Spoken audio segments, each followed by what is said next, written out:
Good morning students. अपन वापस एक poem पढ़ाने के बाद दोबारा रिटर्न होते हैं आगे। और मैंने आपको शुरू में आपको बताया था कि मैं आपसे डिस्कस कर रहा हूँ पोएम्स, और पोएम्स के टोटल मार्क्स आपके पास थे 10 मार्क्स। इन 10 मार्क्स में मैं आपको ऑलरेडी 2 मार्क्स की एक पोएम आपको मैं सोल्व कर चुका हूँ। और आप सबको मालूम होगा कि भाई मैंने कौन सी पोएम पढ़ाई है। नोबल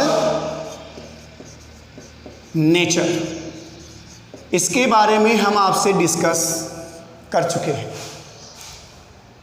और आई होप आपने पढ़ा भी होगा। देखा तो है लगभग सभी स्टूडेंटों ने, लेकिन मुझे नहीं लगता है कि आपने इसको समझने की कोशिश की, क्योंकि अगर आपने समझने की कोशिश की होती तो इससे संबंधित कोई ना कोई क्वेरी या क्वेश्चन आप कमेंट बॉक्स में ज़रूर लिखते हैं। और आपके मन में अगर इस पोएम से संबंधित कोई प्रश्न आपके मन में नहीं आया तो इसका मतलब ये पोएम आपको शायद ढंग से समझ में नहीं आई। और केवल वीडियो को देखने का ही मतलब नहीं है कि आप केवल वीडियो को देखें और आपको लगे भाई आपने पढ़ लिया है। आप जब तक संबंधित पोएम से कोई क्वेश्चन आप मुझसे पुटअप नहीं करोगे तब तक आप उस पोएम को ढंग से नहीं समझ पाओगे।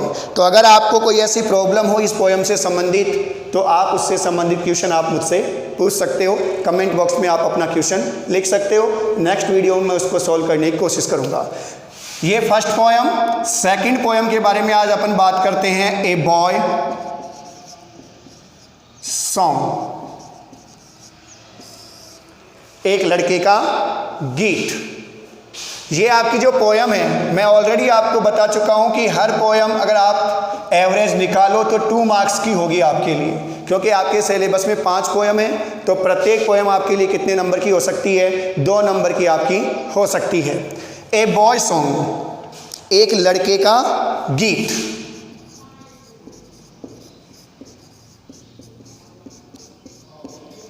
इसके जो राइटर हैं, जो पोइट है इसका, वो है Wilfrid Wilson Gibson. Wilfrid Wilson Gibson.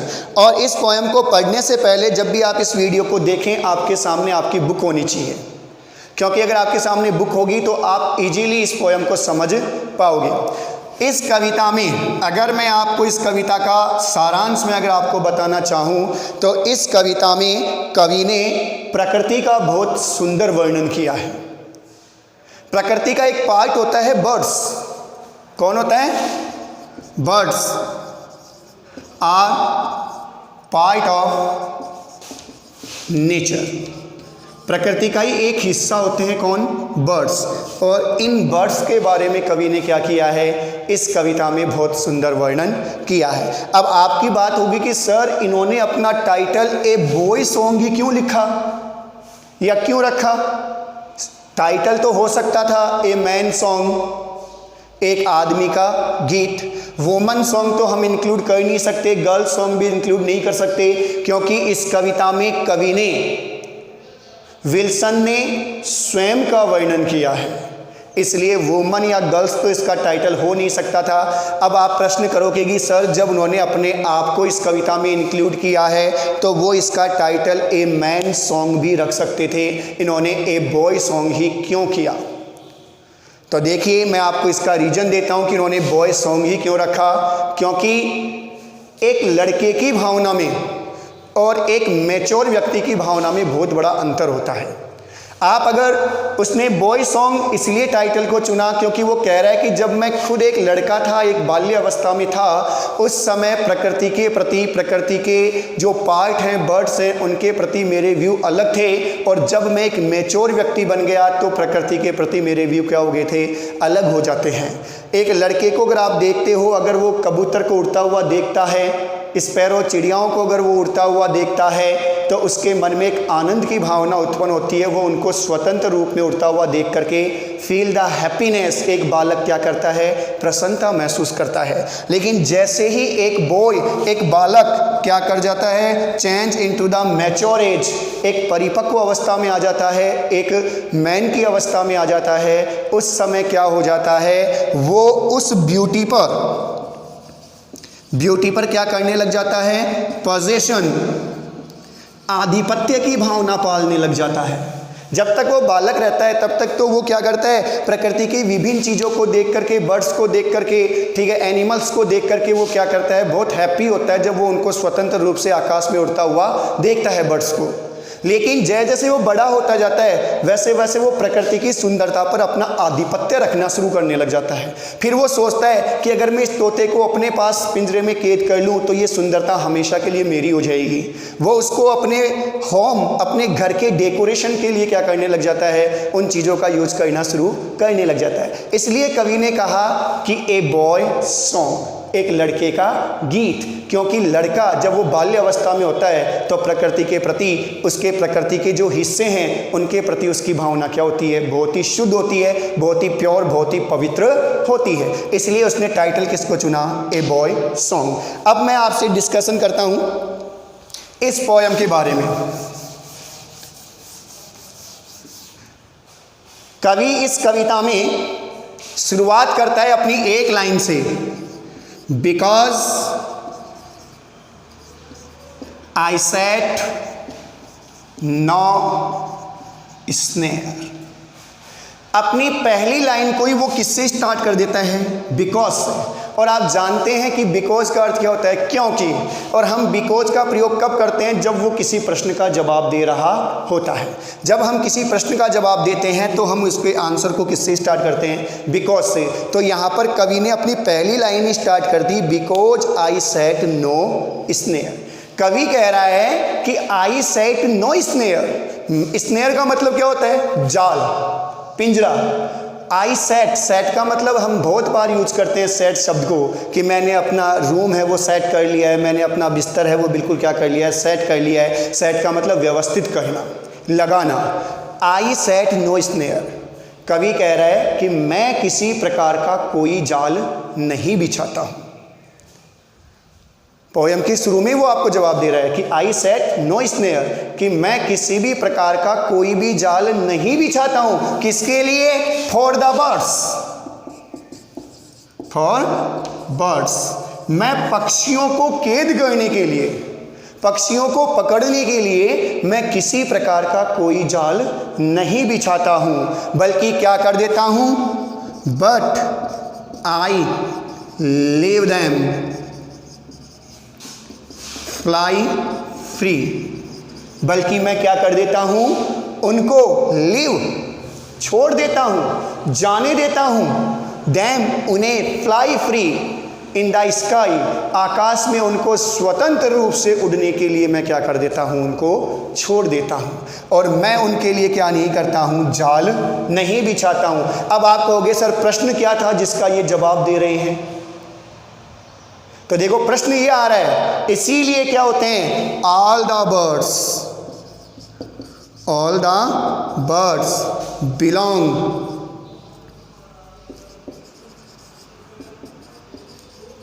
To me.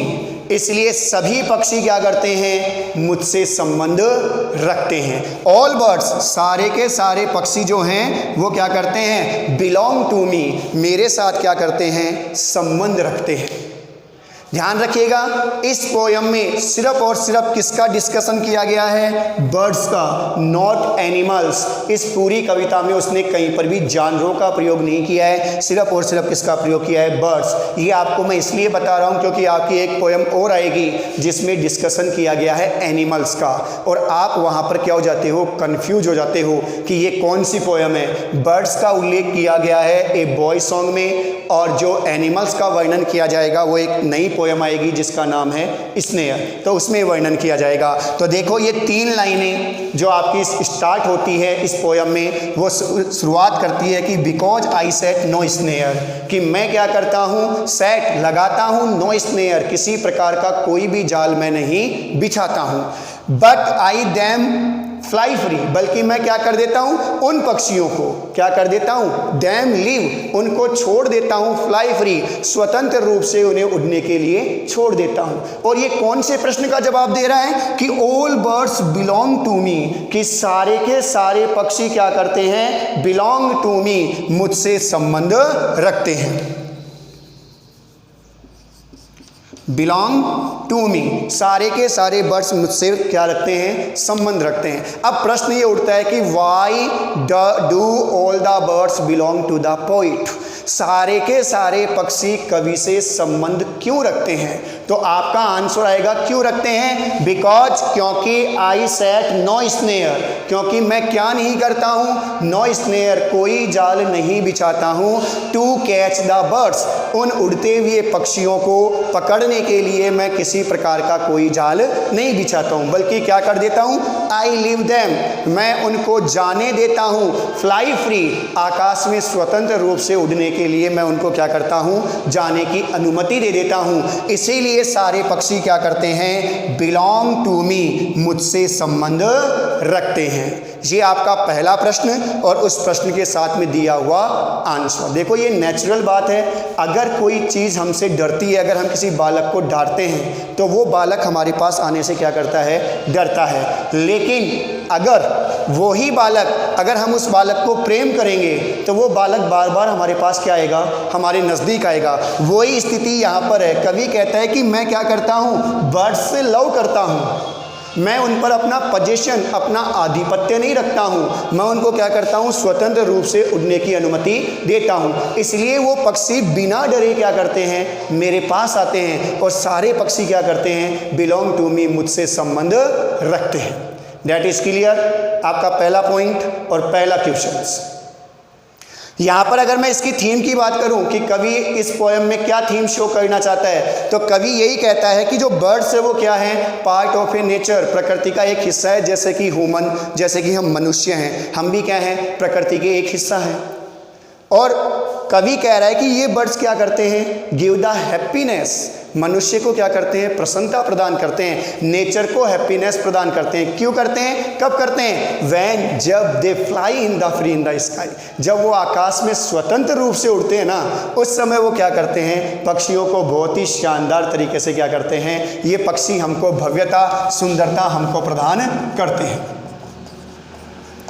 तो ये इसका क्या हो जाएगी, थीम हो जाएगी। कवि यही चाहता है कि पक्षियों को क्या किया जाए, स्वतंत्र रूप से उड़ने की अनुमति दी जाए। अब मैं नेक्स्ट आपका टॉपिक स्टार्ट कर रहा हूँ, इसका दूसरा पैराग्राफ, ये आपके क्लियर, एक बार वापस रिपीट कर लीजिए। Because I set no snare, कवि यहाँ पर आई अपने लिए कह रहा है, यहाँ पे आई शब्द किसके लिए रेफर हुआ है, स्वयं पोइट के लिए यहाँ पर रेफर हुआ है। कवि कह रहा है कि आई सेट नो स्नेयर, मैं किसी प्रकार का कोई जाल नहीं बिछाता हूँ, फॉर द बर्ड्स, पक्षियों को कैच करने के लिए मैं किसी प्रकार का कोई जाल नहीं बिछाता हूँ, बल्कि क्या कर देता हूँ, आई लीव देम, मैं उन पक्षियों को अनुमति दे देता हूँ, छोड़ देता हूँ, फ्लाई फ्री, उन्हें स्वतंत्र रूप से उड़ने की अनुमति दे देता हूं। और इससे क्या प्रभाव होता है कि जब मैं उनको स्वतंत्र छोड़ देता हूं तो वो सारे के सारे पक्षी क्या करते हैं, बिलोंग टू मी, मुझसे संबंध रखते हैं। एक बात और, अब आप कहोगे कि सर सारे पक्षी क्यों संबंध रखते हैं, डेफिनेटली अगर हम क्या करते हैं, we catch a one parrot, अगर हम एक तोते को अगर हम क्या करते हैं, अपने पास पकड़ करके रखते हैं, तो इसका मतलब हमारा किसके ऊपर अधिकार है, सिर्फ एक तोते के ऊपर अधिकार है। लेकिन कवि कह रहा है कि मैं तो किसी को नहीं पकड़ता हूँ, किसी को नहीं पकड़ता, इसलिए ऑल द बर्ड्स जो क्या करते हैं, फ्लाई इन द एयर, हवा में उड़ते हैं, वो सारे ही किसके हैं, मेरे हैं। मैं कह सकता हूँ कि दे आर माइन, वो सारे के सारे क्या हैं, मेरे हैं। लेकिन अगर मैं किसी एक को पकड़ करके अपने पास रखूंगा तो मैं यही कहूंगा कि केवल एक बर्ड्स के ऊपर क्या है, एक बर्ड पर मेरा क्या है, अधिकार है। लेकिन जब मैं सबको उड़ने की अनुमति दूंगा, सारे खुले आकाश में उड़ते रहेंगे, तो इसका मतलब क्या है, ऑल बर्ड्स बिलोंग मी, सारे के सारे पक्षी क्या हैं, मुझसे संबंध रखने वाले हैं। नेक्स्ट स्टेंजा देखिए, वेरी इंपॉर्टेंट, आपका जो सेकंड स्टेंजा है वो इस साल के लिए, from the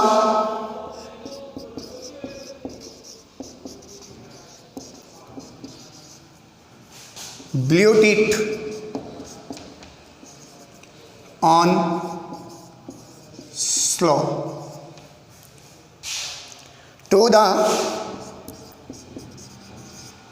to the eagle on highest height। यहां देखो कवि कह रहा है कि from the blue tit on the sloe, कवि कह रहे हैं कि यहां पर use the to symbol of the birds, to symbol of nature as birds. यहां पक्षियों के रूप में वो प्रकृति के दो सिंबल्स का प्रतीक यूज कर रहा है। आपको उदाहरण से समझाने के लिए दो पक्षियों का वर्णन कर रहा है वो अपनी इस कविता के अंदर। और वो दो पक्षी कौन है? First is the blue tit, पहला तो कौन सा है? Blue tit. और सेकंड कौन सा है? ईगल। इन दो पक्षियों का वो क्या कर रहा है? आपके सामने प्रस्तुत कर रहा है। वो कह रहा है कि जब मैं सारे पक्षियों को क्या कर देता हूं, स्वतंत्र रूप से उड़ने की अनुमति दे देता हूं, तो from the blue tits, blue tit का आ जाता है एक अपनी आम भाषा में आप कह सकते हो राम गंगा चिड़िया। क्या होती है? राम गंगा चिड़िया। एक स्मॉल चिड़िया होती है जो बहुत रंग बिरंगी होती है। आपने कभी देखा होगा बारिश के मौसम में कई बार, जिसको आप बाहरी प्रजाति भी कहते हो, उसको हम क्या कहते हैं? ब्लू टिट कहते हैं, राम गंगा चिड़िया। तो कवि कह रहा है कि फ्रॉम द ब्लू टिट, कि राम गंगा चिड़िया से लेकर के, ब्लू टिट राम गंगा चिड़िया से लेकर के ऑन द स्लो, जो झाड़ियों पर बैठी होती है, झाड़ियों पर बैठी हुई राम गंगा चिड़िया से लेकर के टू द ईगल, बड़े से बड़े पक्षी कौन? बाज, जो कहां पर जाता है? ऑन द हाइट, आसमान की ऊंचाइयों तक उड़ता है। दोनों की क्वालिटियां याद रखना कि छोटी से छोटी चिड़िया या छोटा से छोटा पक्षी कौन? ब्लू टिट राम गंगा चिड़िया से लेकर के जो क्या करता है? ऑन द स्लो, जो एक झाड़ी के ऊपर बैठी हुई होती है, उस राम गंगा चिड़िया से लेकर के टू द ईगल, बड़ा से बड़ा जो पक्षी है कौन? बाज, जो ऑन द हाइट, जो कहां पर उड़ता है? आसमान की ऊंचाइयों पर उड़ता है। ये सारे के सारे यानी कि स्मॉलेस्ट, छोटे से छोटे पक्षी से लेकर के बिगेस्ट, बड़े से बड़े पक्षी तक, सारे के सारे पक्षी क्या करते हैं? अनकेस्ड दे कम, वे क्या करते हैं? अनकेस्ड, अनकेस्ड दे कम एंड गो। ये सारे के सारे पक्षी, कौन से सारे के सारे पक्षी? स्मॉलेस्ट, छोटे से छोटा पक्षी कौन है? ब्लू टिट राम गंगा चिड़िया, उससे लेकर के द बिगेस्ट, बड़े से बड़ा पक्षी कौन? ईगल। छोटे से लेकर के बड़े तक के सारे पक्षी क्या करते हैं? दे कौन? Blue tit and eagle. इसमें सारे पक्षी आ गए, छोटे से लेकर के बड़े तक के। ये सारे के सारे पक्षी कम, मेरे पास आते हैं। क्या करते हैं? कम, मेरे पास आते हैं। I repeat my question, why did they come the poet, वे कवि के पास क्यों आते हैं? तो आपका आंसर वही होगा ऊपर वाला ही। क्यों आते हैं? Because poet does not set any snare, क्योंकि कवि किसी प्रकार का कोई जाल उनको पकड़ने के लिए नहीं बिछाता है। इसलिए ये सारे के सारे पक्षी, चाहे वो छोटे से छोटा राम गंगा चिड़िया हो, चाहे बड़ा से बड़ा पक्षी ईगल बाज हो, ये सारे के सारे क्या होते हैं? कम, मेरे पास आते हैं। और पास ही नहीं आते हैं बल्कि क्या करते हैं? अनकेस्ड, उनको बिना बंदी बनाए हुए, बिना कैद किए हुए दे गो, वे वापस भी चले जाते हैं। दे कम, पहले तो वो मेरे पास आते हैं, लेकिन जब वो मेरे पास आते हैं तो अनकेस्ड, मैं उनको बंदी नहीं बनाता और वो स्वतंत्र रूप से क्या हो जाते हैं? गो, मेरे पास से वापस चले जाते हैं। इस प्रकार चाहे छोटा पक्षी ले लो, चाहे बड़े पक्षी ले लो, सब क्या करते हैं? मेरे पास आते हैं और बिना बंदी बनाए हुए क्या करते हैं? वापस मेरे पास से चले जाते हैं। It is your second stanza. इसमें आपके दो प्रश्न बनते हैं। पहला प्रश्न, how many birds are used in the poem. इस कविता में कितने पक्षियों का वर्णन किया गया है? दो पक्षियों का। और वे दो पक्षी कौन है? First blue tit and second eagle. Second person इसमें पुटअप हो सकता है what is the symbol of blue tit. यहाँ पर ब्लू टिट किस चीज का सिंबल है, किस चीज का प्रतीक है? तो यहाँ पर ब्लू टिट किसको शो कर रहा है? द शॉर्टेस्ट बर्ड, सबसे छोटा पक्षी। तो यहाँ पर जो ब्लू टिट है वो किसका सिंबल है? द शॉर्टेस्ट बर्ड, सबसे छोटे पक्षी का क्या है? प्रतीक है। और ईगल किसका प्रतीक है? ये क्या है? द बिगेस्ट बर्ड, सबसे बड़े पक्षी का प्रतीक किसको माना गया है? ईगल को। तो चाहे आप छोटे पक्षी को ले लीजिए चाहे बड़े पक्षी को ले लीजिए, दोनों प्रकार के पक्षी क्या करते हैं? मेरे पास कम आते हैं एंड गो, और बिना बंदी बनाए हुए क्या करते हैं? मेरे पास से वापस चले जाते हैं। ये आपके 2 स्टेंजा कंप्लीट हो गए हैं। अगर आपको कोई भी प्रॉब्लम हो इस पोयम में, किसी प्रकार का कोई क्वेश्चन आप पुटअप करना चाहो तो आप कमेंट बॉक्स में उस क्वेश्चन को डाल दीजिएगा। नेक्स्ट वीडियो में आपकी वो प्रॉब्लम सॉल्व कर दी जाएगी। अब देखो, बहुत इमेजिन किया गया है इसका लास्ट स्टेंजा में, and show the sunward way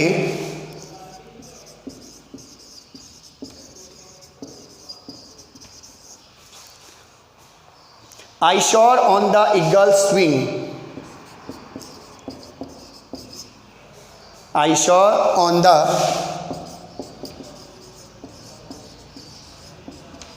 eagle's wing.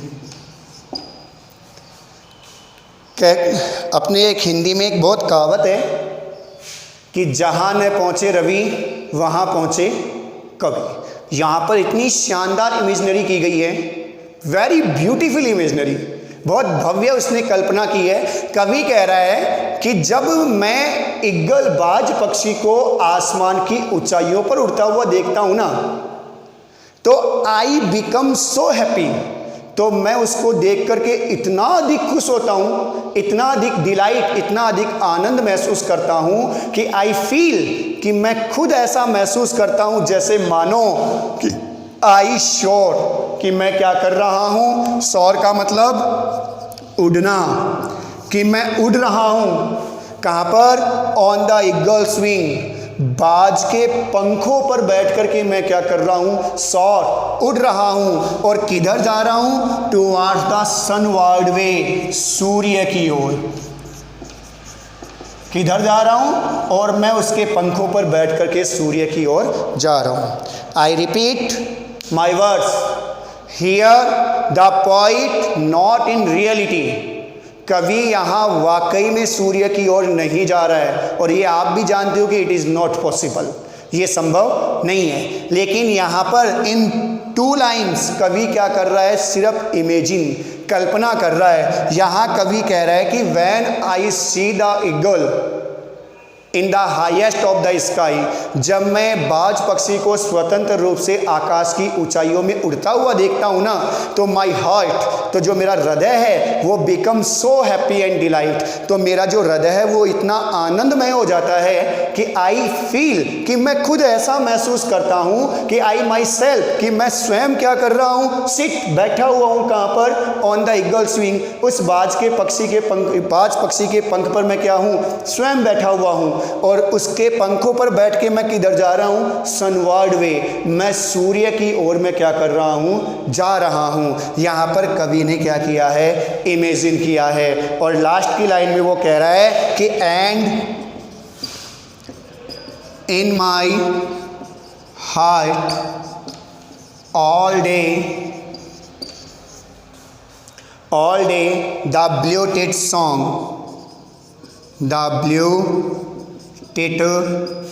Song. In last की 2 लाइनों के साथ वो अपनी कविता को पूर्ण कर रहा है, और वो कह रहा है कि इन माई हार्ट, देखो यहाँ उसने 2 पक्षियों का वर्णन किया। एक तो सिंबल था किसका? शॉर्ट लाइफ का, वो सॉरी शॉर्ट बर्ड का, शॉर्टेस्ट बर्ड का वो क्या था? सिंबल था। वो तो कौन था? Blue tit. और बिगेस्ट बर्ड का जो सिंबल था वो कौन हो गया था? ईगल। तो जब वो ईगल को उड़ता हुआ देखता है स्वतंत्र रूप से, तब तो वो इमेजिन करता है कि मैं स्वयं क्या कर रहा हूँ? टुवर्ड्स द सन, सूर्य की ओर जा रहा हूँ। और जब वो ब्लू टिट को देखता है तो कवि कहता है कि जो ब्लू टिट का जो सॉन्ग है, जो गीत है, वो सो डिलाइट, वो इतना आनंदमय होता है कि मुझे ऐसा लगता है कि इन माई हार्ट ऑल डे, कि वो गाना क्या कर रहा है? वो गीत ऑल डे, सारे दिन, इन माई हार्ट, मेरे हृदय में गूंज रहा हो। जब मैं उस ब्लू टिट के सिंग सॉन्ग गाने को जब मैं सुनता हूँ तो उसका जो गाना है वो मुझे इतना डिलाइट, इतना आनंद प्रदान करता है कि मुझे ऐसा लगता है कि इन माई हार्ट ऑल डे, कि ये गाना क्या कर रहा है, ऑल डे, सारे दिन, इन माई हार्ट, मेरे हृदय में क्या कर रहा हो, गूंज रहा होता है। मेरे हृदय में ब्लू टिट का सॉन्ग क्या करता रहता है, सारे दिन गूंजता रहता है। अगर आपको स्टेंजा दिया जाए तो यहाँ पर प्रश्न बन सकता है, which song echo in the poet's are all day, सारे दिन कवि के हृदय में किसका गीत गूंजता रहता है। तो ब्लू टिट का जो सॉन्ग है वो कवि के हृदय में पूरे दिन गूंजता रहता है। ठीक है, इस प्रकार इस कविता में कवि ने क्या किया है, बर्ड्स का वर्णन किया है, बर्ड्स की ब्यूटी का वर्णन किया है। कवि कहता है कि बर्ड्स क्या है, नेचर, प्रकृति का एक, अगर आपसे पूछा जाए, मेजर क्वेश्चन बनता है बहुत इंपॉर्टेंट, कि what is the theme of the poem, इस कविता की थीम क्या है, तो आपको सिर्फ इतनी लिखनी पड़ेगी कि birds are the part of nature, कि पक्षी भी क्या हैं, प्रकृति का एक हिस्सा है, and they have the right of the freedom, और वो भी क्या रखते हैं, स्वतंत्रता का अधिकार रखते हैं। They we can get the beauty, हम सुंदरता प्राप्त कर सकते हैं, डिलाइट प्राप्त कर सकते हैं फ्रॉम द बर्ड्स, पक्षियों से। कब कर सकते हैं, when we allow them to fly free, जब हम उनको स्वतंत्र रूप में आकाश में उड़ने की अनुमति देंगे तो हम उनसे क्या कर सकते हैं, सुंदरता को प्राप्त कर सकते हैं। जी, आपकी सेकंड पोएम 2 मार्क्स के लिए। और मैं आपको फिर रिपीट कर रहा हूं, अगर दोनों पोएमों में आपको कोई भी कंफ्यूजन हो, कोई भी अगर आप क्वेश्चन पुटअप करना चाहें, तो मैं आपको फिर कह रहा हूं, कमेंट बॉक्स में आप अपना क्वेश्चन पुटअप कीजिए और आपको अगले नेक्स्ट वीडियो में उसका सॉल्यूशन आपको बता दिया जाएगा। Thank you.